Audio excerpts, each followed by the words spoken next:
Salam untuk kita semua. Di sini izinkan saya untuk mempresentasikan game design buatan saya yaitu World of Great Dungeon. Nah, perkenalkan di sini nama saya adalah Leonardo Safirandi, NIM saya adalah 135181128. Nah, di sini premis gamenya adalah pemain menjadi seorang penjelajah yang berasal dari desa terpencil dan miskin. Nah, kemiskinan dari desa ini itu disebabkan karena tidak adanya penjelajah dungeon yang hebat yang berasal dari desa ini. Nah, pada zaman game ini atau latar belakang dari era game ini sendiri adalah semua kesuksesan seseorang, keberhasilan individu itu ditetapkan dari hebatnya atau tidaknya dia dalam menjelajah sesuatu dungeon itu. Nah, di sini membuat semua penduduk yang berada di desa itu hanya bisa memenuhi kebutuhan secukupnya dan bergantung pada desa lainnya. Nah, jadi sih di sini adalah protagonis percaya bahwa takdir mereka itu sudah set on the stone. Jadi kayak ya sudah, mereka kayak hanya bisa demikian saja, tidak bisa berbuat apa-apa. Namun suatu hari hal itu berubah ketika ia mendengarkan cerita tentang seorang penjelajah legenda yang berasal dari background yang serupa dengan dia. Hal ini membuat dia termotivasi untuk dapat menjadi penjelajah dungeon yang hebat. Meskipun dia harus melawan ataupun mendengarkan oceh-ocehan dari orang-orang di sekitarnya yang menyatakan bahwa hal yang dia lakukan adalah sia-sia. Nah, di sini terdapat core experience dari game ini. Jadi pada game ini core experience yang ditawarkan adalah player berusaha untuk menjadi penjelajah dungeon yang berhasil menaklukkan setiap dungeon dan grid dungeon dengan menggunakan skill dan memperoleh skill dari hasil dungeon atau grid dungeon itu sendiri. Nah, untuk referensi gamenya itu ada dua. Yang pertama itu adalah Soul Knight. Di sini yang jadi referensinya adalah aspek visual yang ditawarkan dan juga kontrolnya. Kemudian yang kedua adalah referensinya adalah Pokémon Mystery Dungeon Red Rescue Team. Yang ditawarkan di sini yang menjadi referensi saya adalah konsep dungeon base-nya itu, yaitu multiple dungeon gitu, dan skill-skill yang dapat digunakan oleh Pokémonnya. Sebenarnya masih ada beberapa referensi lain, namun dua ini adalah referensi utama saya. Nah, kemudian untuk core loop-nya, jadi pertama adalah skill building. Nah, di skill building ini tujuan player adalah mengumpulkan skill sebanyak-banyaknya. Tantangannya, pemain dapat membangun kombinasi skill sesuai dengan playstyle setiap pemain. Nah, jika challenge ini berhasil dicapai, maka pemain memperoleh kombinasi skill yang sesuai untuk memudahkannya dalam menyelesaikan dungeon. Kemudian core loop yang kedua terdapat dungeon exploration. Nah, di sini tujuan pemain adalah menyelesaikan dungeon dan melanjutkan progres cerita dalam game.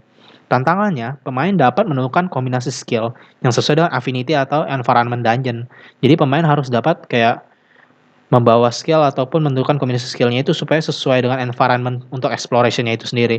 Nah, kemudian rewardnya adalah pemain memperoleh item dan skill dari dungeon yang diselesaikan. Kemudian untuk core mekaniknya itu sendiri, pertama ada player. Player ini sendiri merupakan playable karakter dalam game. Player memiliki stat seperti hit point, physical attack, physical defense, speed, dan luck. Nah, stat ini dapat ditingkatkan dengan atribut poin yang diperoleh melalui level up. Selain dari level up, stat juga dapat ditingkatkan melalui equipment yang digunakan oleh karakter. Nah, kemudian untuk core mekanik yang kedua adalah skill. Skill ini merupakan komponen spesial yang dimiliki player. Skill ini secara garis besar dapat dibagi menjadi dua, yaitu attack skill, yang kemudian dapat dibagi lagi menjadi physical dan magical attack, dan support skill yang dapat dibagi menjadi buff dan debuff skill. Nah, skill ini diperoleh dari mana aja? Skill ini diperoleh dari drop item, hadiah mission, ataupun shop. Kemudian untuk core mekanik yang ketiga, itu adalah skill building.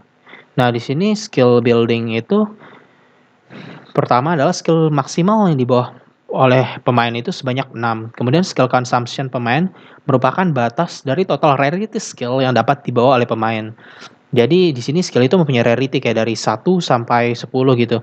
Jika pemain tersebut mempunyai skill consumption 4, maka dia hanya dapat membawa 4 skill dengan bintang 1 atau 2 skill dengan bintang 2 gitu. Nah, kemudian skill itu dipengaruhi oleh atribut player dan equipment. Kemudian untuk core mekanik berikutnya itu adalah dungeon. Dungeon itu merupakan tempat pemain menjelajah, melanjutkan story, menyelesaikan misi, dan memperoleh skill.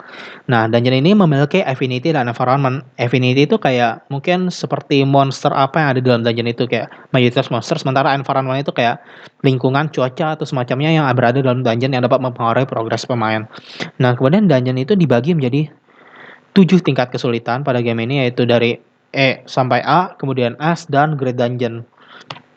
Nah, di sini ada salah satu level design atau konsep sampel yang ada dalam dungeon ini. Ini ada satu dungeon yang terdiri dari 2 lantai. Ini adalah lantai pertamanya, lantai keduanya.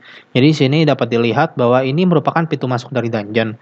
Kemudian yang untuk diamond kuning ini itu adalah treasure, semacam kayak treasure chest gitu. Sementara untuk ini adalah lambang untuk tangga untuk menuju lantai berikutnya. Ini adalah key item. Jadi di sini misi player itu adalah menuju exit and save gitu ya. Jadi exit and save itu nanti sebelum itu bakal ada boss gitu. Ataupun enemy di sini tidak digambarkan karena nanti enemy adalah kayak semacam sound otomatis gitu. Dan di sini kayak ada yang menghalangi ruangan boss itu disebut block item. Nah, block item ini nanti dapat dibuka dengan menggunakan key item. Kemudian di sini adalah wireframe ataupun gameplay screen-nya. Jadi di sini wireframe dari gameplay screen-nya itu sendiri dapat dilihat bahwa pada pojok kiri atas itu terdapat informasi player seperti level player, nama player, hit point player, dan mungkin gambar player yang berada di lingkaran paling kiri. Kemudian pada bagian kanan atas itu terdapat semacam clickable atau interactable icon gitu, yaitu adalah back untuk membuka inventory dan setting untuk membuka pengaturan. Kemudian pada bagian bawah itu pada bagian bawah kiri dan kanan terdapat skill 1 sampai dengan 6. Di situ adalah skill slot yang dapat player gunakan. Sementara pada bagian tengah itu adalah map yang pada map dungeon yang player sekarang berada gitu, dan lantainya itu berada pada lantai sekarang player berada itu berada di atas map itu. Kemudian untuk main menunya di sini masih simple. Jadi main menunya itu hanya terdiri new game untuk membuat game baru, continue untuk melanjutkan game yang sudah di save, setting untuk membuka pengaturan, dan close untuk menutup game. Kemudian untuk pause screen-nya itu sendiri di sini berupa ketika player membuka inventory. Nah, di sini dapat dilihat pada bagian kiri itu adalah informasi player seperti level, nama, tampilan karakter, kemudian equipment yang digunakan. Sementara pada bagian kanan itu merupakan slot-slot inventory-nya. Di sini ada 3 tab. Pertama item, nanti di sini item yang kayak item yang bisa digunakan, nanti ada equipment ataupun nanti juga ada skill. Sementara pada pojok kanan atas merupakan tombol close. Kemudian untuk bagaimana untuk feasibility game ini sendiri, jadi game ini feasible sebenarnya untuk diterapkan jika level yang diimplementasikan itu terbatas. Fitur yang ditawarkan tidak terlalu sedikit ataupun terlalu banyak. Implementasi gameplay sendiri, setiap dungeon dapat dibuat dengan konsep serupa sehingga tidak menghabiskan banyak waktu karena kita hanya cukup mengganti layarnya sehingga waktu yang dihabiskan tidak banyak untuk konsep baru. Baiklah, sekian dan terima kasih.